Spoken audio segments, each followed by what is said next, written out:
Walang kakainin ng pamilya ko sa Pinas pag nagkataon. Ang drama naman ang buhay nito.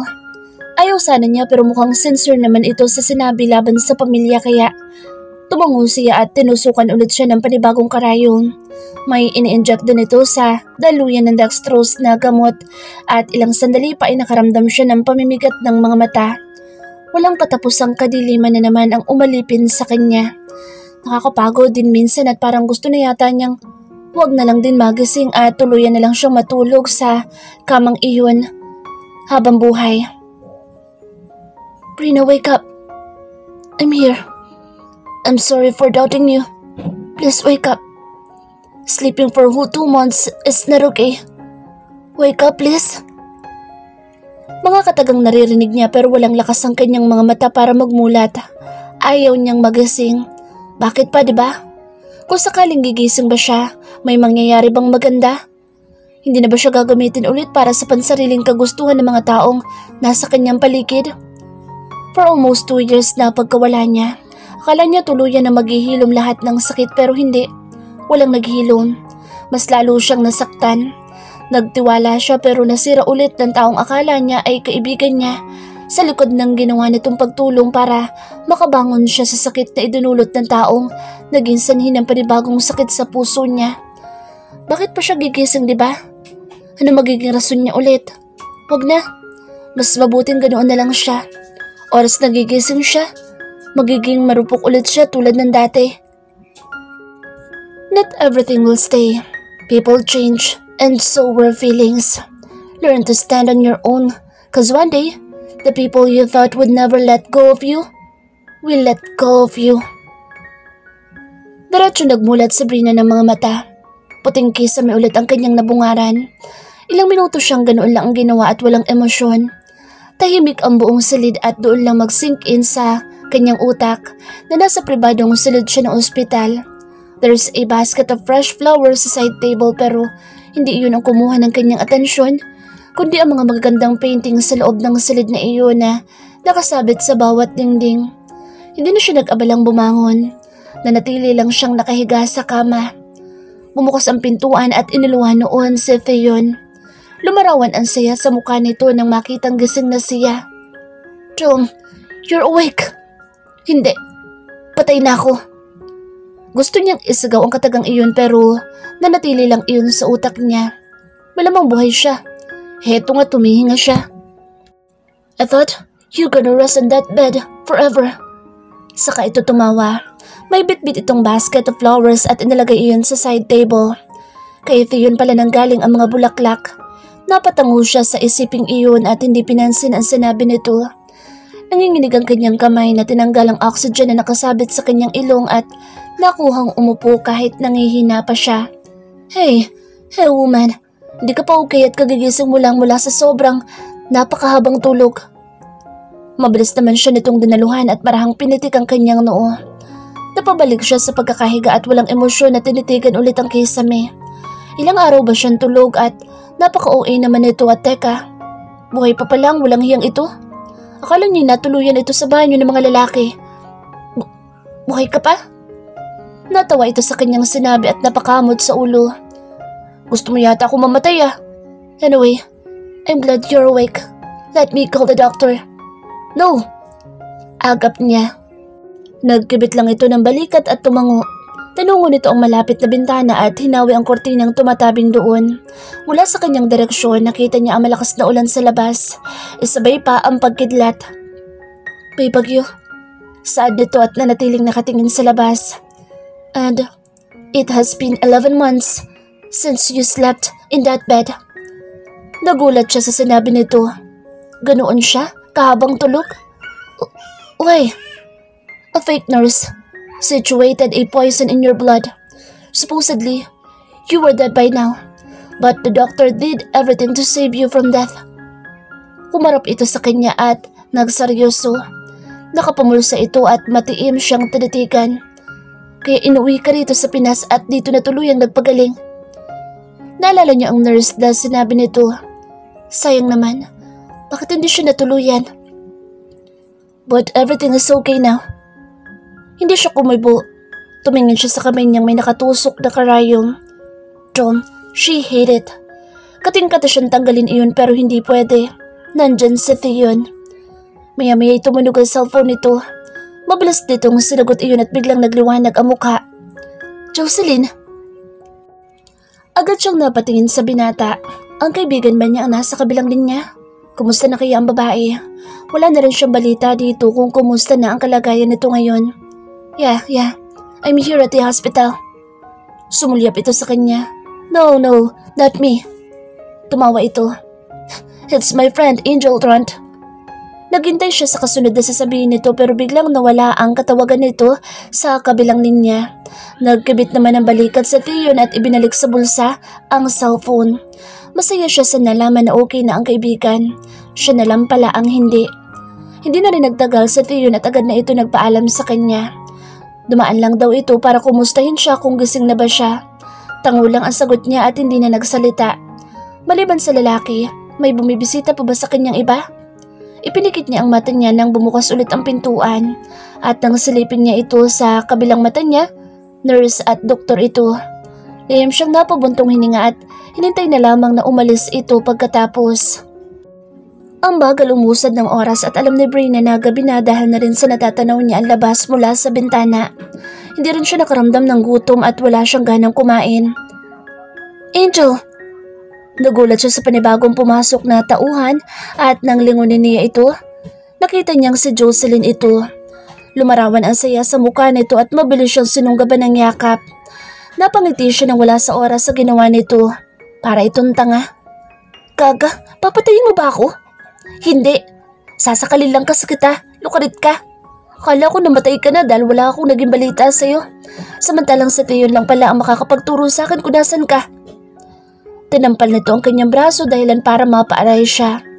Hintayin lang nito na gumaling siya at sasabunutan niya ito ng 100 at lalagasin lahat ng mga buhok. Speaking of Theon, namula naman ang buong mukha nito kaya nauwi sa tukso ang pagtatagpo nilang iyon. Saka lang sila nagseryoso sa usapan nang banggitin niyang gusto niyang umalis na roon at ito ang pinakausapan niyang tulungan siya. Biglang rumihistro ang pagkagulat sa itsura nito pero wala itong nagawa kundi ang tumango. Peste ka. Buti hindi alam ni Theon na umalis ako at pumunta dito ng pasikreto. Pinandidilatan siya nito ng mga mata at nag-cross arms sa harap niya. Gusto ko ngayon na. Nag-isip naman ito ng paraan. Nagpaalam muna ito saglit na lumabas dahil may kukunin lang saglit. Ang ginawa naman ni Bryna ay pinagtatanggal ang mga tubong nakakabit sa kanya. Malakas na rin siya at wala na siyang maramdamang kakaiba sa katawan kahit kagigising lang niya. Nang bumalik si Jocelyn ay may bitbit na itong paper bag at iba na rin ang suot nito. Nakapang nurse na suot na ito. Napangisi siya at biniro ito. Bagay pala rito ang mag-nurse kaysa mag-undercover agents. Agad itong ibinigay sa kanya ang paper bag at damit pala nito iyon na suot kanina.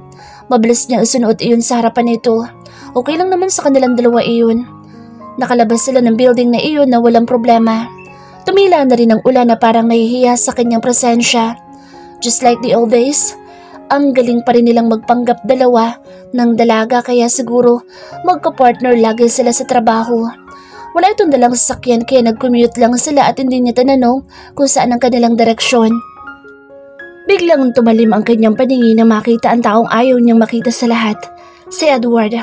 Kakababa lang nito sa kotse nito kasunod ang isang babae na hinuhan niya ay kasing edad lang nila ni Josie.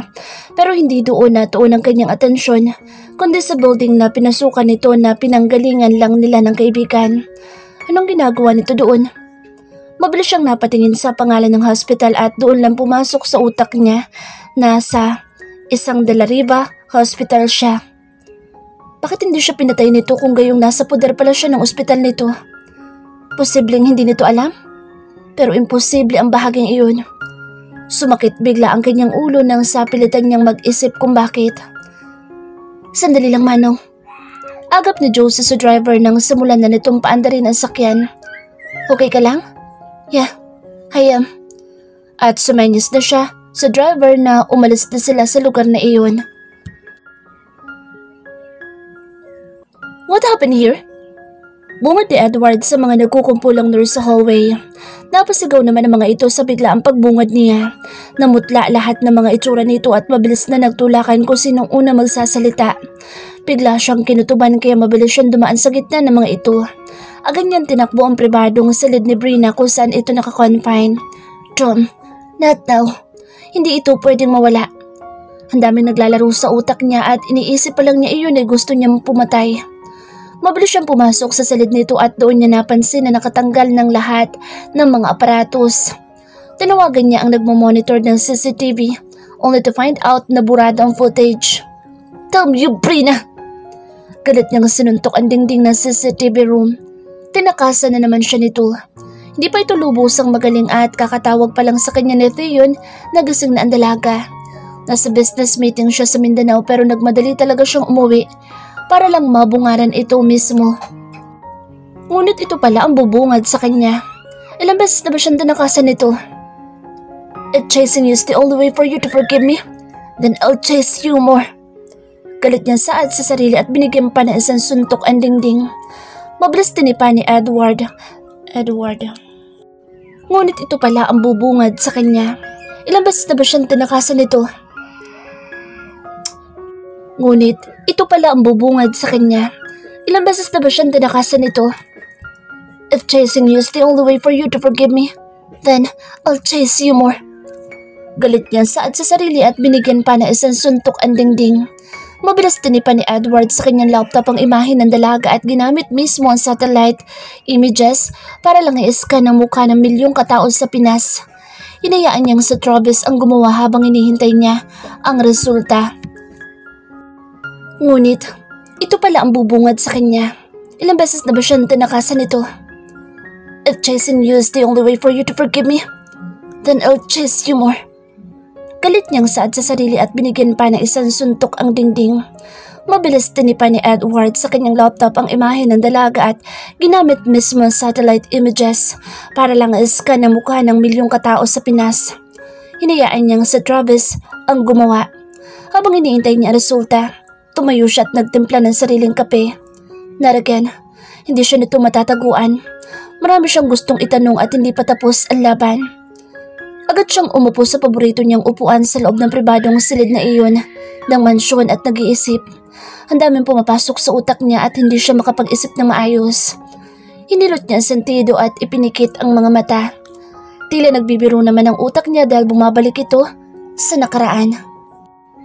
Nasa paboritong shot sila noong araw na iyon. Nasa loob ng cabin ang bagong babae niya na iniwan niyang tulog. Kahit nag-asawa na ang kaibigan, may panahon pa rin itong samahan siya sa kanyang kagaguhan. I'm planning to get rid of her. Walang kaemo-emosyong saan niya at tiningnan ang nagkikislapang bituin sa kalangitan.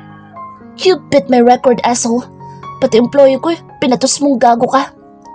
Tinunggan nito ang alak. I'm done with her. I'm not surprised. Natatawang sagot nito. Send her to US. Damn you. Thanks, bro. He's busy doing something on his desk when the unexpected visitor arrives to his private office. The hell, it's Brina. It's been 3 days since he last saw her, and now her presence filled the emptiness of the four-cornered of his office. Sandali niya itong sinulyapan at napapansin niyang wala itong masyadong tulog. She looks simple on her flat shoes and decent dress. She saw an angel instead of the woman he used to have sex with. Why are you here? Haven't I told you that I don't want to be disrupted unless you have my permission? Sita niya. Ayaw na ayaw niyang iniistorbo o pinupuntahan siya ng walang abiso mula sa kanya. Dapat pala sinabihan niya ang sekretarya niya na bawal magpapasok ngayong araw kahit na sino. He wondered kung anong ginamit ng dalaga para makapasok. We need to talk, Edward. Ang pagka-promoted ba ang gustong pag-usapan nito at ang pagpapadala sa US? Napailing-iling siya at binigyan ito ng 20 minuto para magsalita at ipaalam dito na tapos na din sila. Hindi agad ito nakapagsalita nang pumasok ang kanyang bagong hired na secretary na dinala niya noong nakaraang araw sa yacht niya kasama si Charles. And now, gusto ulit nitong bumalik sa yacht niya. Women's with their attitude. Wala siyang planong pansinin ang secretary pero dahil nasa harapan niya Sabrina, kaya hinalikan niya ang babae sa harap nito mismo. He smirked when he saw the pain written all over her faces. Nang makalabas ng secretary niya, hinarap niya ito at saka naman ito sinabi sa kanya ang balitang hindi niya nagustuhan. I stopped using it. Tom, parang bombang sumabog iyon sa kanyang pandinig. Nagkamali pala siya ng iniisip. Nakakaiba ito sa mga babaeng nakilala niya na hindi ito maghahabol pero heto't naghahabol na. Babae nga naman, gagawing lahat para makahuthot sa kanya ng pera. What do you want? Bastos na kung bastos pero yun naman ang gusto nito. Pera. Pera ang labanan ng lahat. Hinihintay niya na magpresyo ito pero hindi niya narinig na lumabas iyon sa bibig ng dalaga. Nothing. I just came here to inform you na dinadala ko ang anak mo. Hindi niya ito pinatapos. Tumayo siya at nakangising tiningnan ito. He named a price for her. Alam niyang hindi ito tatanggi. Nakahanda na rin ang check niya para ihagas dito pagkatapos ng magpresyo nito pero agad din siyang natigilan na magunahan sa pagbagsak ang mga luha nito. Pain was visible to her eyes. Wala siyang pakialam sa nararamdaman nito. Una pa lang pinaramdam niya na rito kung saan ito pwedeng lumugar. Kaya wala itong karapatang masaktan sa harapan niya. Heartless? No, he's just tired of those shits. Hindi siya madadala sa mga luha nito. Hinayaan niya itong tumakbo papalabas na umiiyak. What the hell she think? Hahabulin niya? Nagkibit siya ng balikat at umupo ulit sa kanyang swivel chair at dinampot ulit ang sign pen na hawak. Binaliwala niya ang presensya nito at ibinalik ang atensyon sa ginagawa. Baby.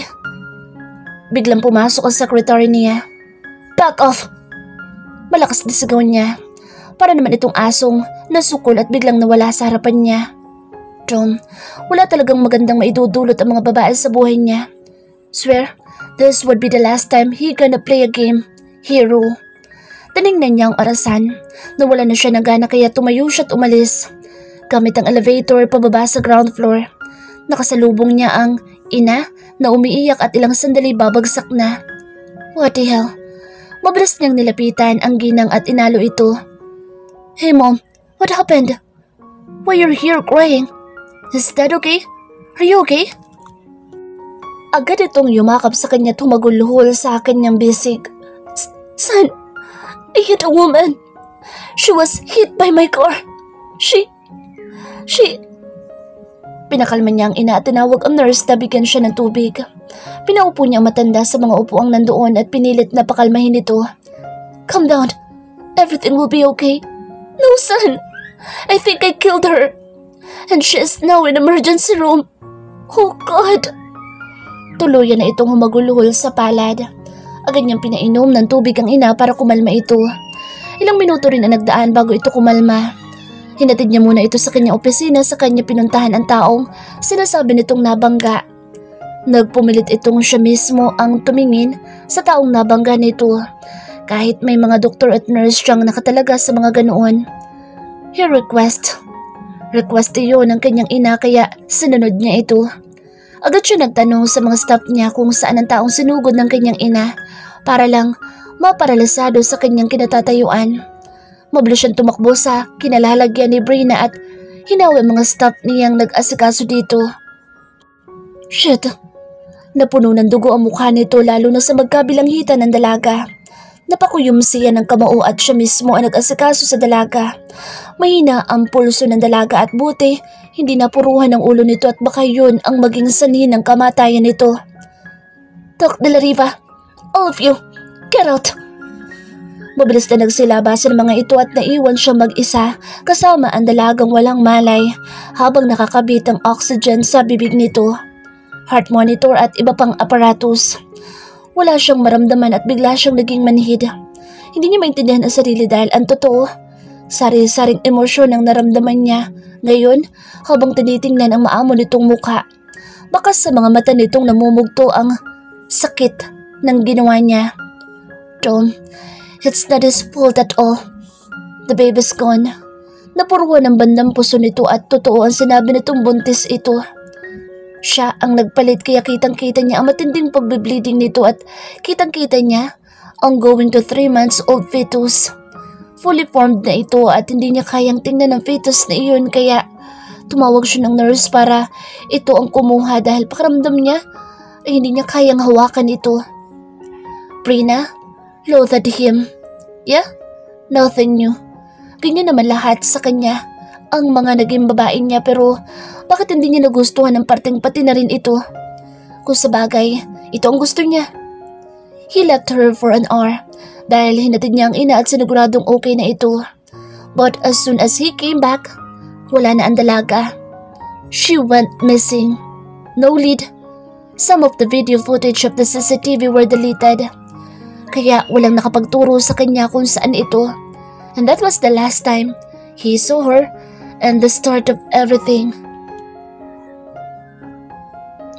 Pinagmasdan ni Brina ang sariling refleksyon sa harap ng salamin sa loob ng silid na iyon. Una niyang napansin ang kanyang buhok na mahaba na at matang walang kabuhay-buhay. Nagpatulong siya kay Jocelyn na ayusan siya ng pekeng passport at visa. Sa tulong nito, na-access niya ng pasikreto ang kanyang bank account nang hindi malalaman ni Hunter o ng kahit na sino kung sakaling itatrack siya. She let Josie handle it. Itinago siya nito sa lugar na ito lang ang nakakaalam. And it's been a week since she ran away from the hospital. Magaling na siya at bumalik na ang lakas sa kanyang katawan. She's planning to stay abroad and hide for a while. Wala rin balita si Josie kay Hunter at hindi na ito nakakausap ang lalaki since napunta ito sa kamay ni Theon. Pero bago siya magtatago at mananahimik sandali, nagdesisyon siya na may dadalawin siya ng araw na iyon. Saka naman niya naalala ang pagtatagpo nila ni Vanessa noong nakaraan. Brina?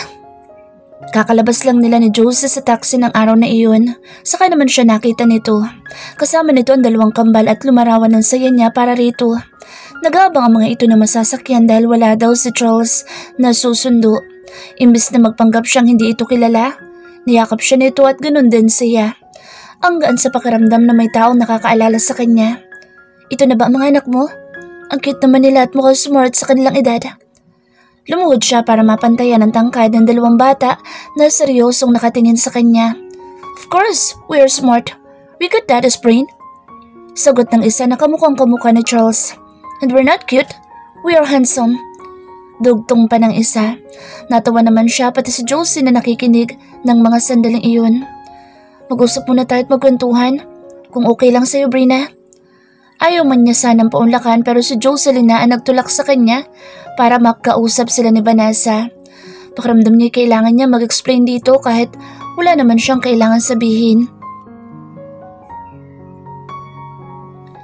Mabilis na kinuha ni Brina ang cup at nagsuot ng hoodie jacket saka pinatungan ng mask ang mukha. Hindi na siya nagpaalam kay Jocelyn ng araw na iyon kung saan siya pupunta at hiniyaan lang siya nito. Bit-bit ang biniling basket na puro puting bulaklak at kandila. Nanginginig ang kanyang buong katawan habang papalapit siya sa puntod. Hindi niya malaman kung tama ba ang kanyang ginawang dumalaw ng araw na iyon. Pero ilang araw din niyang pinag-isipan ang sandaling ito kaya nalakasan na niya ang loob na humakbang papalapit. Marahan siyang humugot ng hangin at sandaling tumigil. No, kaya niya ito. Hindi na siya iiyak. Pero nung mabasa niya nakasulat sa gravestone, parang hiniwa ang puso niya sa sobrang sakit. Bumalik ang lahat sa kanya. Ang alaala na kinalimutan niya na.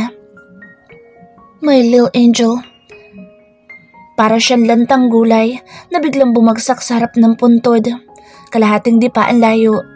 Sunod-sunod na nagsibagsakan ng mga luha niya at hindi niya kayang pigilin ang mga iyon.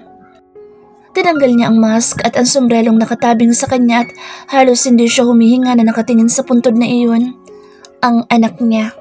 Ang kanyang anak na hindi man lang siya nabigyan ng pagkakataon na masilayan. Akala niya tuluyan niya nang natanggap ang lahat pero bakit sobrang sakit ang kanyang nararamdaman ngayon? Bakit hinahati sa dalawang kanyang puso at hindi niya alam kung anong gagawin kundi ang umiyak? Nagtaas siya ng tingin sa kalangitan at marahang ipinikit ang mga mata.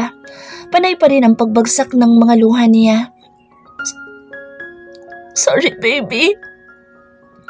Lugmok na lugmok siya nang banggitin niya iyon. Ang sakit. Nanginginig ang kanyang buong katawan na gumapang siya papalapit doon at hindi niya mapigilan ang lahat. Umagulon na siya. Sorry. Patawarin mo si Mommy.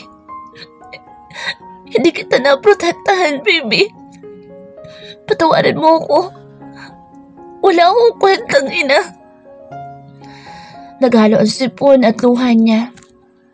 Ang basket ng bulaklak ay mahigpit na niyakap niya at nagkadurog-durog iyon. Parang buong pagkatao niya. Hindi man lang siya binigyan ng pagkakataon na masilayan man lang ito kung ano bang kasarian, kung babae ba o lalaki ang kanyang anak. Ang sakit na matagal niya nang pinatay at binaon sa limot ay bumalik at mas masakit pa iyon. Baby, andito na si mommy. Baby, andito si mommy. Hinaplos niya malamig na lapida at napapikit siya. Para siyang hihimatayin sa sobrang sakit. Baby. Hindi niya mapigilang humagulol ng sobra. Yumugyog ang kanyang balikat at ang lakas ng iyak niya. Wala siyang pakialam kung sakaling may makakakita sa kanya na ganoon. Hindi alam ng mga ito ang kanyang pinagdadaanan. Hindi alam ng mga ito kung gaano kasakit para sa kanya. Brina. Isang mahigpit na yakap mula sa kanyang likuran ng kanyang naramdaman. Nanatili siyang umiyak ng umiyak sa harap ng puntod ng kanyang anak na ipinagkait sa kanya ng tadhana. Patawarin mo ko. Dapat lumayo ako ng araw na yun sama mo. Dapat naging matapang ako ng mga sandaling iyon. Hindi ka sana nawala sa akin. Di sana kasama kita ngayon. Naiyakap. Nahahagkan. Baby, sorry. Humihikbing saad niya. Hindi niya kayang pigilan ang lahat ng emosyon na naramdaman. Brina, stop it. Pero manhid ang buong pagkatao niya ng mga oras na iyon. Ang yakap na ibinigay nito ay baliwala sa kanya. Hindi niya pa napapatawad ang sarili.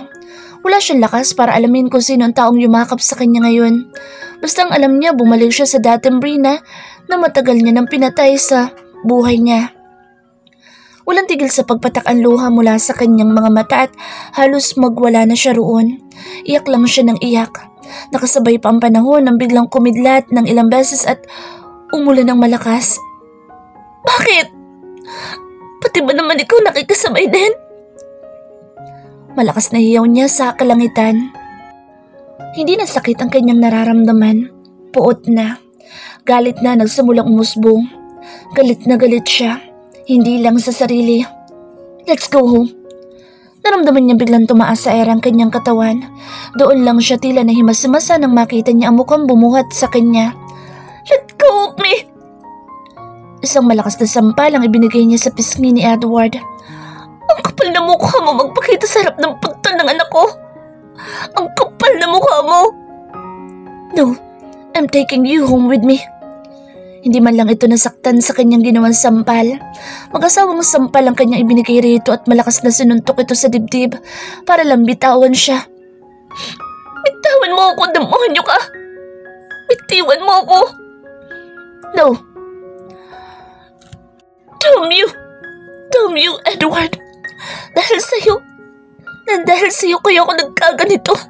Lahat ginawa ko. Ginawa ko lahat ng gusto mo. Lahat. Wala kang narinig na pagtutol sa akin kahit kainin ako ng selos sa iba-ibang babae mo pero walang iya ka. Bakit pati anak ko?